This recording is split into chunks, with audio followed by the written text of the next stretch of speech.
When neighbors of 3520 North Marshall Street in Philadelphia hadn't seen or heard from their somewhat eccentric neighbor Gary for more than a week, they were only mildly concerned.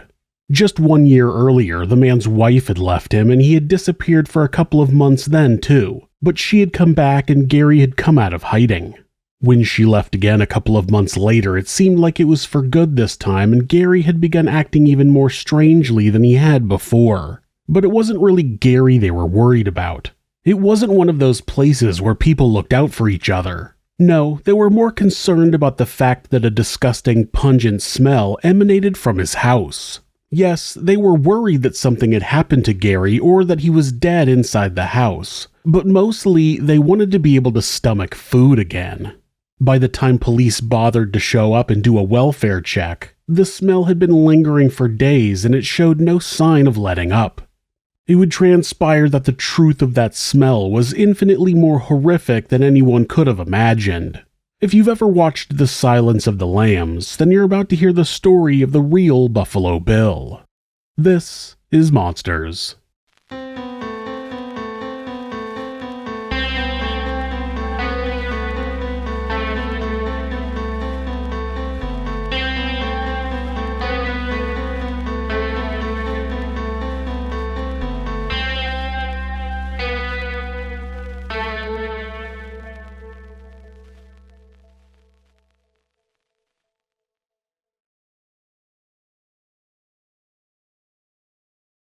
Gary Michael Heidnik was born on November 22, 1943 in Cleveland, Ohio. He was the firstborn child to his parents who soon followed up with a second son, Terry.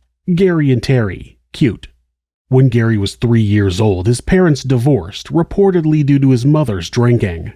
Gary and his brother stayed living with her while their father moved out. Their mother would go on to remarry 3 times over the coming years, with each marriage being worse than the last. Eventually, the boys were sent to live with their father, who by then had remarried as well. Right from the beginning, Gary and Terry disliked their new stepmother and did anything they could to come between the couple. The relationship was made even worse by the fact that no matter what she said or did, their father always sided with her when it came to disagreements.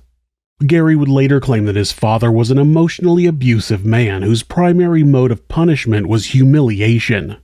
Gary was prone to bedwetting even into his high school years, and his father decided the best way to stop the behavior was to have Gary hang his urine-stained sheets from his bedroom window where the neighbors and passerbys could see what an embarrassment he was. At other times, he would hang Gary upside down by his ankles out of a window while telling him off for what he had done so everyone could hear of his misdeeds. When the boys misbehaved, their father wouldn't feed them until he decided they had adequately repented for their transgressions. Despite his tumultuous home life, Gary was highly intelligent and performed well academically. But even from a young age, his social skills were lacking and he was unable to make friends. Gary was also bullied for his misshapen head, which had been damaged when he fell from a tree as a child. Gary's inability to form bonds with his peers may be due in part to the fact that even as a child he was always angry and refused to make eye contact with others. On top of that, Gary had an inherent dislike of females whom he would repeatedly yell at or say, quote, "You're not worthy enough to talk to me." When Gary was 18 years old, he dropped out of high school right before he finished in order to enlist in the United States Army. Given his high IQ, Gary had hoped to be appointed to an important position such as the military police or as a weapons specialist. But after several applications were rejected, he began training to become an army medic. During his training, his superiors labeled him as excellent. It was as a medic that he was deployed to West Germany, but just 3 months after arriving, Gary began to experience physical symptoms such as dizziness, headaches, blurred vision, and nausea. Initially, he was diagnosed with and treated for gastroenteritis, a type of stomach condition. But over the coming weeks, the physician who was treating him noticed that Gary had other strange symptoms that didn't align with his gastro diagnosis. He prescribed Gary a strong anti-hallucinogenic medication and recommended a psychiatric evaluation. Gary was returned to the United States and transferred to a military hospital where he was diagnosed with a schizophrenic personality disorder. With that, Gary was honorably discharged from the military after 13 months of service. Given his medical background, Gary began training as a licensed nurse, but he continued to be plagued by his physical and mental symptoms, and he dropped out after 1 semester. After a similarly short stint working at a veterans hospital where he was fired for yelling at patients and regularly not showing up, Gary was left with few employment prospects. So he did what any person would do when faced with similar circumstances. He started a church. In 1971, at the age of 28 years old, Gary began to hold church services in his basement. He called his congregation the United Church of the Ministers of God and opened an investment account at Merrill Lynch under the same name with an initial $1,500 deposit. While Gary started off with just 5 parishioners, within a couple of years those regularly attending services had multiplied, and so had his bank account. Through a series of empty promises, manipulations, and smart investments, Gary had managed to convince his disciples to part with more than $500,000. That would be more than $3.6 million today. All the while, and unbeknownst to his followers, Gary continued to be plagued by his mental health conditions. On top of the deception he used to amass his wealth, Gary would tell his congregation that he was away or otherwise occupied when he didn't show up for services, but in reality he was repeatedly admitted to various psychiatric institutions. During these stints, Gary attempted suicide at least 13 times between the years 1962 and 1987. Gary Heidnik was a very sick man, but not only in the way doctors thought. In between his psychiatric admissions and holding church services, Gary still had time to meet women and date. After a while, he was going steady with a woman by the name of Gail. Gail had issues with her mental capacity, and therefore, when the couple had a son, he was immediately placed into foster care. The couple separated soon after, and Gary began bringing home a new woman. Her name was Anjanette, and he had met her and her sister Alberta at one of the institutions where he had previously worked. But Anjanette wasn't a staff member. Both she and her sister were patients. Anjanette was mentally disabled and illiterate, and it's questionable whether she had the mental capacity to consent to their relationship. But consent was not a matter Gary really concerned himself with, and in 1977, Anjanette became pregnant. When their daughter Maxine was born the following year, she was immediately placed into foster care as it was decided that Anjanette was mentally unfit to care for her.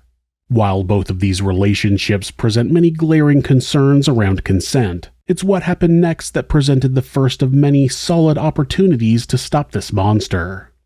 Just weeks after Maxine's birth, Gary signed Anjanette's sister Alberta out of the institution where she lived on what was supposed to be a day pass.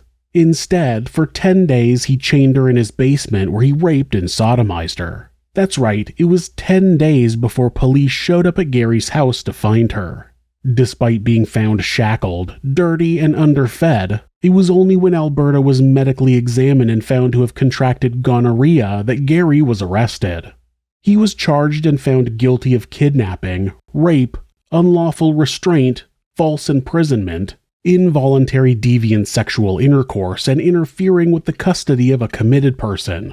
For these heinous crimes, he was sentenced to just 3 years in a psychiatric institution. He would then have to spend 3 years under community mental health supervision. 3 months after his release in 1984, Gary bought the house at 3520 North Marshall Street. 2 years later, this property would become a dungeon of terror, torture, and cannibalism. The opportunities to stop Gary before this happened weren't over yet, though. During the time that he was institutionalized for kidnapping Alberta, Gary met a 22-year-old woman named Betty through a newspaper advertisement. She was living in the Philippines, and soon after buying the house, Gary flew Betty to the United States. They were married a month later. Almost immediately after the marriage papers were signed, there were serious problems in the relationship. I'm sure you're all shocked. Unsurprisingly, given what we know about Gary, he demanded ever more violent, painful, and perverse sexual experiences. Gary wanted Betty to be completely submissive to him. She regularly found Gary having sex with multiple women, and he would force her to take part in their liaisons. On top of that, he routinely raped her, beat her, and forced her to carry out depraved acts on other people, either with or without their consent. Needless to say, it was not the marriage Betty had signed up for, but having been brought over from the Philippines on her own, she was isolated and without a support network. Betty might have stayed with Gary if she hadn't found out that she was pregnant just a few months into their marriage. Once that happened, she knew she had to get out. She couldn't bring a child into the nightmare she was living in. Betty decided not to tell Gary about the baby as she knew he would never let her leave. Betty made contact with local members of the Filipino community, and with their help, she managed to escape. Betty later filed a police report against Gary based on her experiences. Once again, Gary was arrested. This time he was charged with assault, indecent assault, spousal rape, and involuntary deviant sexual intercourse. There's no record of any incarceration for these crimes, though. 6 months after leaving Gary, Betty gave birth to his third child, a boy named Jesse John. 2 months after his son was born, Gary began collecting the women who had become his prisoners. Josefina Rivera was a 25-year-old mother of 3 who had a rough upbringing. To make ends meet, she became a sex worker on the streets of Philly. It was in this way that she crossed paths with Gary Heidnik. On the evening of November 25, 1986, Gary offered Josefina $20 to come back to his place for sex. To Josefina, he looked like a well-presented guy. He was clean and tidy, and he drove a flashy Cadillac, unlike many of the sleazy Johns she had been with, and so she agreed. Together, they drove to the house at 3520 North Marshall Street. Gary Heidnik picked me up at 2nd and Gerard the day before Thanksgiving of '86. And he took me to his house. We went upstairs and we had sex. And afterwards, I was getting dressed and he came up behind me and started choking me. And he started choking me. But all I could remember was, I don't know, I guess it happened so fast, all I could remember was like a film projector of things that were going on in my life was like, just flipping back. When I came to, he had a handcuff on my arm, on my wrist, and he kept saying, shut up, keep still, I ain't gonna hurt you, I'm not gonna hurt you. After doing the deed upstairs in Gary's bedroom, he handed Josefina a 20. While she was getting dressed, he crept up behind her and began to strangle her. By the time Josefina realized what was happening, Gary had slipped a cuff onto one of her wrists. He told her he would kill her if she didn't do what he said. With that, he marched her downstairs and into the basement. The first thing Josefina noticed about the room was how cold it was. It was like standing on a block of ice, and all she had on was a loose shirt. Then there was the damp and musty smell which permeated every part of the room. There was one tiny window, but it was boarded over so no light could come in, or more importantly, so no one could look in and see the horrors which were occurring inside.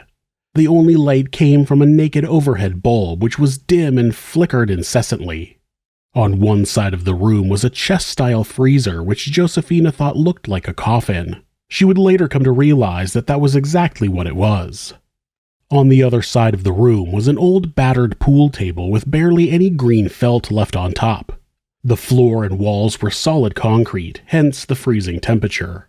As soon as Josefina entered the room, Gary chained both of her hands and her legs to a bar which ran across the ceiling. Just like the movie which would later be made based on this story, in the center of the basement was a pit dug into the concrete. Then he took muffler clamps and put the muffler clamps around my ankles with this chain, and then he used crazy glue to hold the nuts on, and he dried it with a hairdryer. He kept trying to fit me in this hole, and he kept taking his board and he kept slamming it on my head, trying to get me to fit into this hole. So when I was in there, I was like all cramped up and stuff, and I'm trying to, and I'm like still screaming and hollering because I couldn't breathe, because I have asthma and stuff, and I'm like at all this dirt, and then like I didn't have any room to move and stuff. So he comes back downstairs and he like pulls me out of the hole by my hair, and he has a stick and he's just beating me with this stick, And then he pushed me back in there. At first, the hole was quite small, measuring no bigger than the average hand basin, but every day Gary would come down into the basement and dig the hole bigger and bigger. As he shoveled, he talked, and his words could not have been more chilling. Gary told Josephina how all he wanted was a family of his own, but all his children had been taken away from him. He said that he wanted hundreds of offspring and that he was going to collect 10 women to impregnate so they could give him the family that he desired. That's when the reality of her situation struck Josephina. She was not going to be set free. She was not only going to be his sex slave, but she would also be forced to produce children. And even worse, she now realized that she was going to be the first of many who would be chained up in that dungeon. She was right. 2 days later, Gary brought a second captive down to the dungeon. Sandra Lindsay was a 24-year-old mentally disabled woman. In keeping with his own twisted traditions, Gary had met Sandra when he had been committed at the same institution as her. I was in there for a long time because I know I was in there at least 27 hours because of the times from the radio. The only thing I remember after that is that it was somebody upstairs over top of this hole that was crying, and I know he kept saying, "Come on, Sandra, you know I'm not going to hurt you. You know I'm not going to hurt you, right?" Me and Sandra, for the first month, me and Sandra were there by ourselves. We didn't take any baths. We didn't comb our hair, right? We spent most of the time in the hole. He would bring us hot chocolate in the morning for breakfast. And then when we went down, like at night, he would bring down maybe 2 or 3 hot dogs or something like that. As per his usual routine, each day he would go down into the dungeon and use a spade to dig the pit deeper and wider. After getting tired of digging, he would force each of the women to have sex with him, first by mouth and then vaginally, in hopes that he would impregnate them. Day and night, Gary ensured a radio was blaring music from the basement so the women's screams couldn't be heard. And when they did scream, Gary would beat them until they passed out. When that didn't work, he would throw them into the growing pit and lay sheets of wood over the top, which he would weigh down with bags of dirt. They could be left there for hours or days until Gary deemed they were worthy of being let out of the hole. When they were in the hole, they weren't given food or water. After a couple weeks of this treatment, Gary took his torture up a notch. He hung a large hook from the ceiling through which he fed a handcuff with the other end around one of the prisoners' wrists. When they misbehaved, they were forced into a half-standing, half-hanging position with one hand above their head and unable to move or change positions. Throughout their ordeal, the women weren't allowed to wear anything more than a light shirt. There were no blankets and no mattresses in the room. They were given very little to eat, sometimes just a few crackers and other days nothing. In another series of missed opportunities to put an end to the torture these women endured, Sandra's family had actually come to the house multiple times to find her. They knew of Gary through the institution where they had met. In the past, he had signed Sandra out on day leave and taken her to McDonald's and then back to his house. Her family didn't know it, but during these visits, Gary would force Sandra to have sex with him. At one point, she got pregnant. She didn't want to have a child, so with the support of her social worker, Sandra was able to organize a termination of the pregnancy. When she told Gary after the fact, he flew into a rage and stopped taking her out of the institution until the day that he abducted her. To put an end to Sandra's family making all these unannounced visits, Gary forced her to write a card and letters telling them not to come looking for her as she had run away and was fine. But the letters did little to deter Sandra's family, and when she had been missing for about a week, they notified the police that they thought she was being held captive at Gary's home. Appallingly, the officer took the letters as proof that the mentally disabled girl was in fact a runaway. When he ran a check on the man the family were accusing, he misspelled Gary's last name and decided that the situation didn't warrant any further investigation. 3 days before Christmas that year, a third prisoner joined Josephina and Sandra. This time it was Lisa Thomas, a 19-year-old mother of one. By the time she entered the basement, the pit in the middle of the dungeon was big enough to hold both Josephina and Sandra lying down at the same time. When either of them misbehaved, they would both be forced to lie in the pit together in total darkness until Gary released them. With the arrival of his third victim, it became clear that Gary had a very specific type. He only abducted women who were young and who were black. 10 days after Lisa, Gary came home with 23-year-old Deborah Dudley.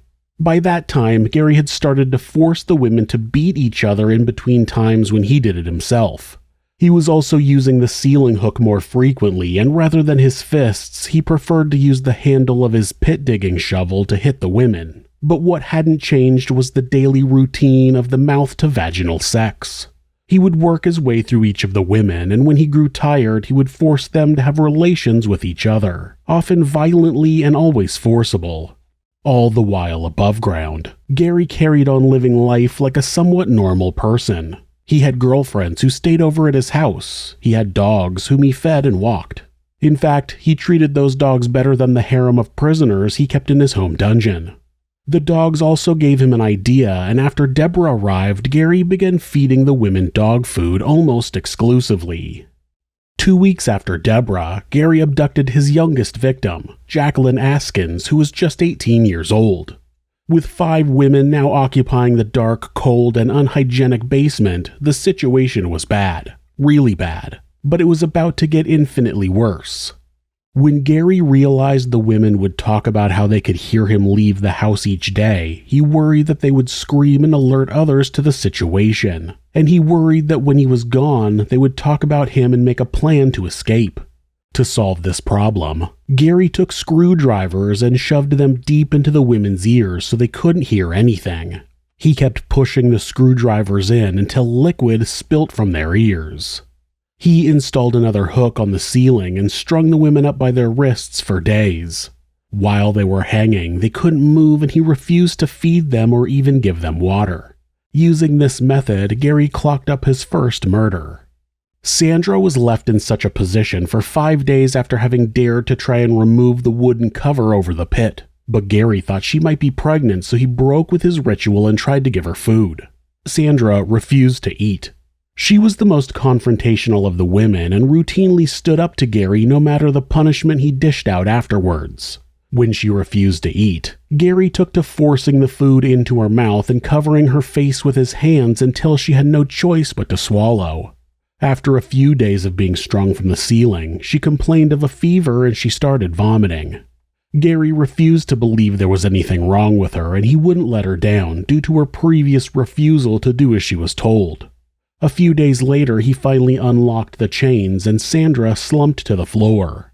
It caused Sandra to go on punishment for all these days, and he had her handcuffed, like to the ceiling beams, like for a couple of days, and she wouldn't eat and stuff.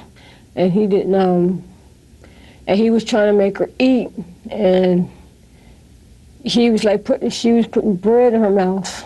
Because when you got on punishment, first he would just give you water, then he would give you bread and water, and then you, I don't know, I guess he would take away all your privileges and then you'd have to start all over again, Her whole body just fell. And she was just the only thing that was holding her up was just the handcuff, And I kept saying, Lisa, go over there and tap Sandra and tell her, see what's wrong with her, because her whole body was collapsed. And she kept tapping her, and Sandra didn't move, So he just puts the key in the handcuff, and her whole body falls, and her back of her head hits the concrete on the hole, the surrounding of the hole. The back of her head, hits the corner of this hole.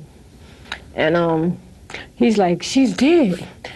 She's dead. And that, really had me so messed up, because Sandra had been there with me from the beginning, He kicked her repeatedly in the back of the legs as she was lying in the pit. When he finally checked for her pulse, he found none. Sandra was dead. All Gary had to say about it was that she had choked on a piece of bread. Sandra's death presented a number of problems for Gary. First of all, she was supposed to be having his baby. But more pressingly, what was he going to do with her body? Her family still dropped by regularly, demanding to find her, and he was worried if he discarded her remains somewhere, she could be identified and traced back to him. So he did what any normal psychopathic killer would do. He chopped up her body. But not only in a dismemberment kind of way. He broke her body down into the smallest possible sections he could. The bones that had some meat attached to them were fed to his dogs, while the flesh from other areas was ground up into mincemeat. He later mixed this into the dog food, which he fed the women. He got Sandra's head cooking in a pot upstairs, right? And he got her ribs and stuff in a little roasting pan in the oven, and her arms and stuff is in the freezer. And he says that if I don't cut out my bullshit, this is going to be me. He was taking Sandra's body and grinding it in a food processor and mixing it with this dog food that he was feeding these three other girls. When he couldn't get his dogs to show any interest in Sandra's head, feet, hands, or rib cage, he decided the next best option was to cook them down as they were too big to put straight into the trash. He put the ribs in the oven and the head in a huge pot on his stovetop. It's difficult to explain how putrid and pungent the smell would have been, not only for his prisoners down below, but also for his neighbors. The smell permeated every inch of the house, inside and out. For weeks, it wafted through the neighborhood, rendering many residents unable to stomach food. Finally, one of them decided to call the police. He told them that there was a terrible smell and that they hadn't seen the owner of the house for a few days, which was unusual. When the officer arrived, he banged on the door for half an hour before taking a look around the back of the property. He noticed how all the blinds were duct-taped shut, and of course, he couldn't miss the smell. But when Gary answered and told him the smell was from dinner which he had burnt, the officer could see the pot on the stove and trusted Gary at his word, so he left. I know I sound like a broken record, but it was yet another opportunity that was missed. After Sandra's death and the visit from the police, Gary began to grow more paranoid. He was more convinced than ever that the women were plotting against him and trying to escape. No shit. So he took his torture to a new level. Yeah, apparently all that came before wasn't quite enough for Gary. He gagged the women when he left the house so they couldn't scream or talk to each other, and he designed a new method of punishment.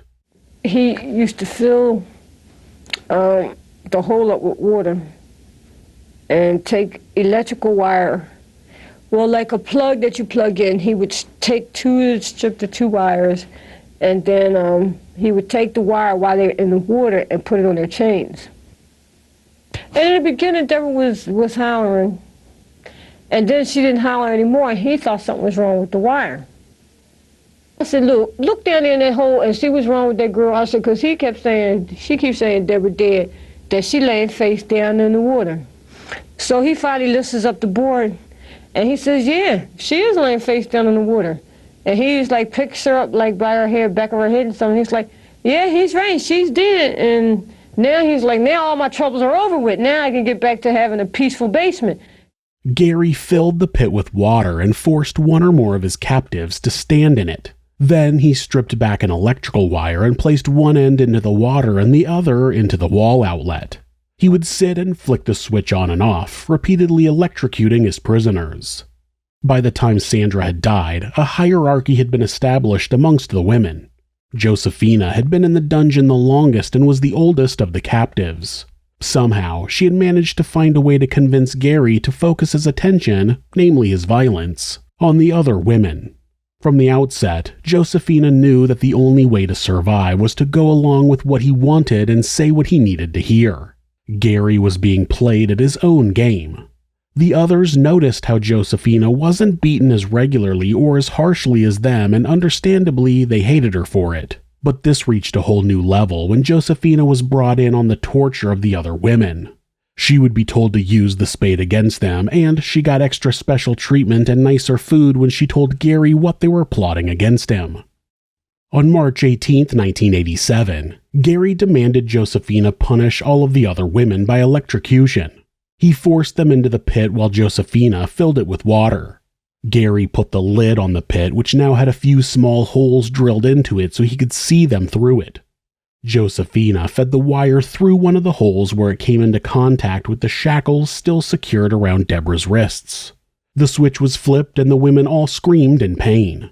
When the current finally stopped pulsing, so too had Deborah's heart. I, Josephina Rivera, and Gary Heidnik electrocuted Deborah Dudley at 3520 North Marshall Street on whatever day it was. I can't remember. It might have been, she was freed on the 25th.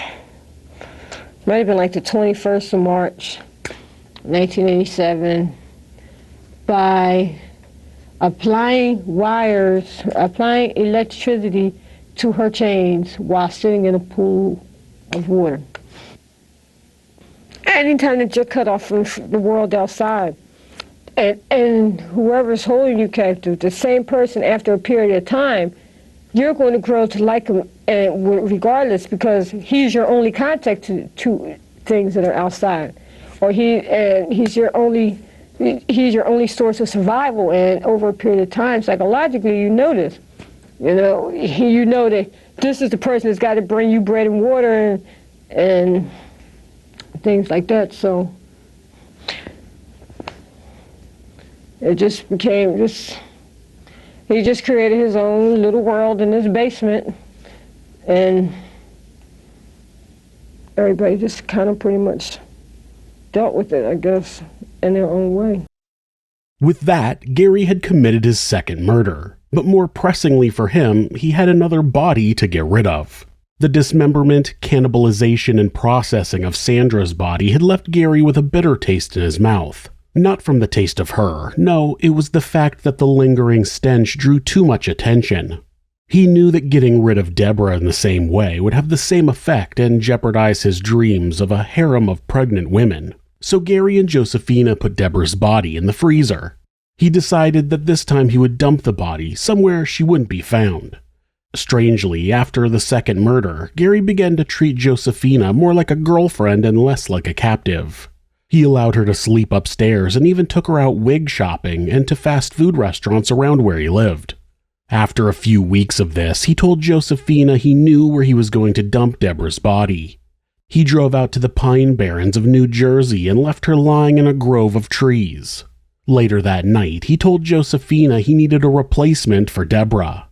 The next day, on March 23rd, they went out together and spotted a woman named Agnes Adams, who Josephina knew from her days of stripping.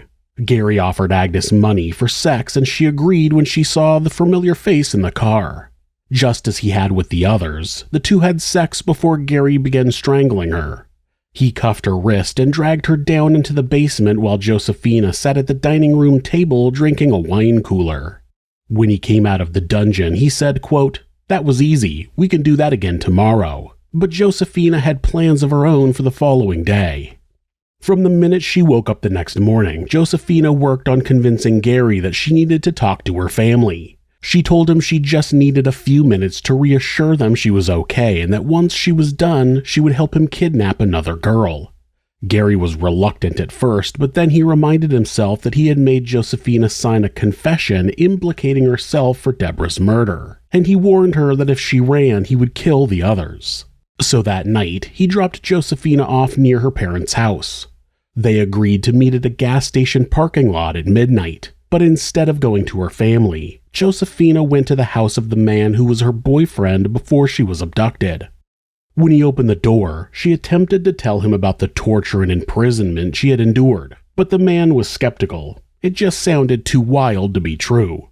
Rape, abductions, cannibalism, electrocution, beatings, and not just to her, but to other women as well. It wasn't until Josephina showed him the scars left on her wrists and ankles from the shackles that he considered she might be telling the truth. By then, he wanted to go and deal with Gary himself, but eventually he saw reason and together they called 911.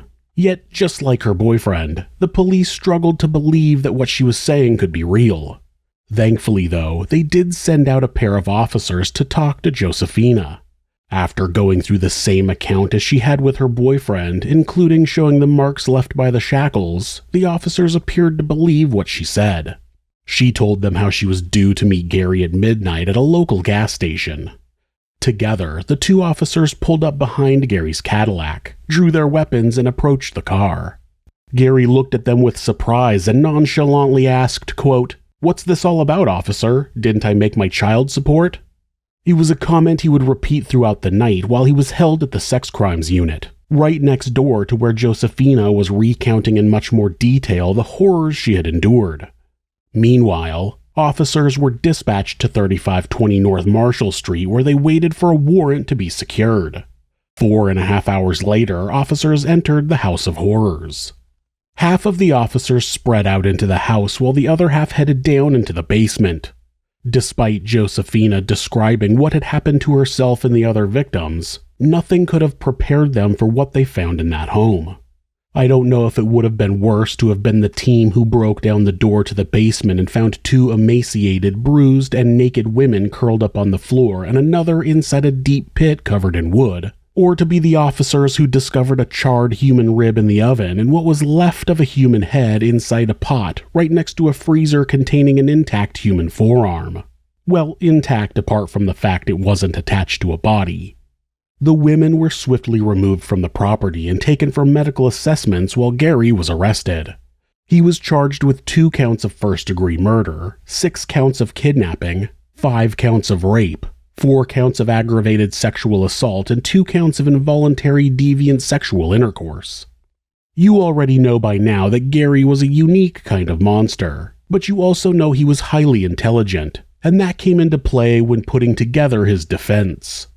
Gary claimed he was not guilty by reason of insanity. He then claimed that the women were already living in the house when he bought it, and therefore he wasn't to blame for their capture. At what point during the home buying process do you not stop and mention the multiple women chained up in the basement? Seems like a notable discussion to have. His lawyers brought in quote-unquote experts who claimed Gary was feeble-minded and Josephina was the mastermind behind the monstrous acts the women endured. In an effort to portray Gary as insane, his lawyers dressed him in old dirty clothes and stopped him from looking after his facial hair, which had always been neatly trimmed prior.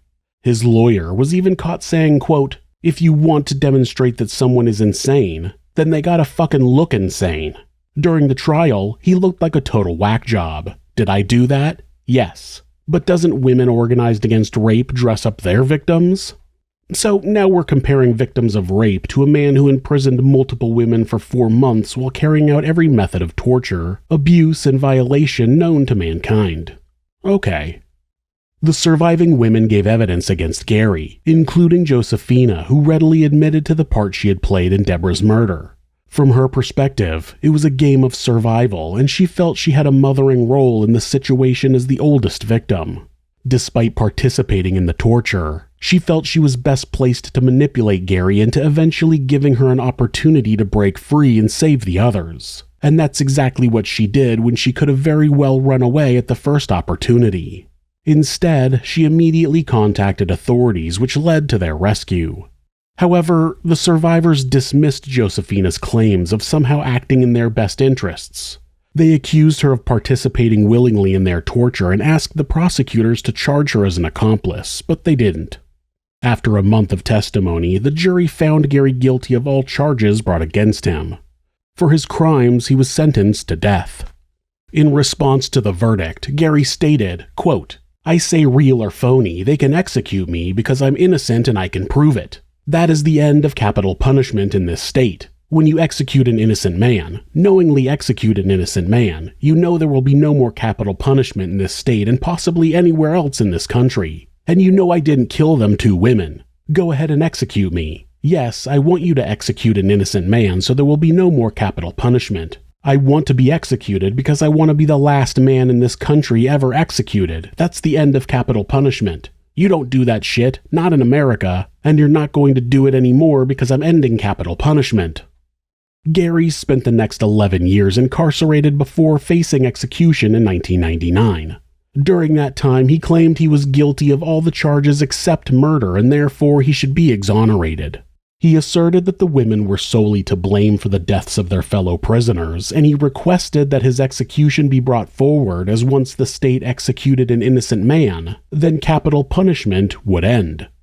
Despite Gary appearing to want his execution sooner rather than later, his daughter Maxine repeatedly appealed for leniency and a stay of his execution.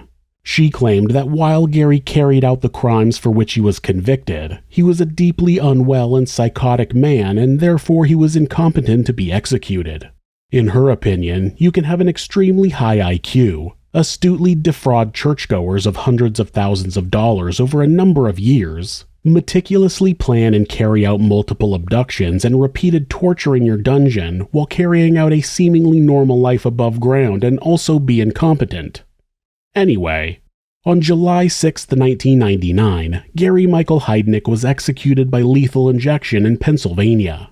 Ironically, Gary was right about one thing. He was to be the last person executed in the state of Pennsylvania up until today, but it wasn't because he was innocent. In later years, Gary was one of 7 serial killers whom the character of Buffalo Bill from The Silence of the Lambs was based upon. He truly was a monster of monumental proportions. If you're the victim of domestic abuse, please reach out to someone for help. Please talk to your local shelter, or call the National Domestic Abuse Hotline at 1-800-799-SAFE. That's 1-800-799-7233. Or you can go to thehotline.org to chat with someone online. This website is set up so that at any time, hitting the escape key twice will take you to a Google search page. That way, if your abuser is nearby, you won't get caught seeking help. If you're having feelings of harming yourself or someone else, or even just need someone to talk to, please contact your local mental health facility, call 911, or call the National Suicide Prevention Hotline by simply dialing 988 in the United States. They're available 24 hours a day, 7 days a week, and will talk to you about any mental health issue you may be facing. Thanks so much for letting me tell you this story. If you enjoyed it, subscribe on whatever platform you're on, hit like, rate us, or leave us a comment. You can also check out our other show, Somewhere Sinister, on YouTube or anywhere that you listen to podcasts. If you'd like to support the show, check out our new merch at Teespring. The link is in the description. Thanks again, and be safe.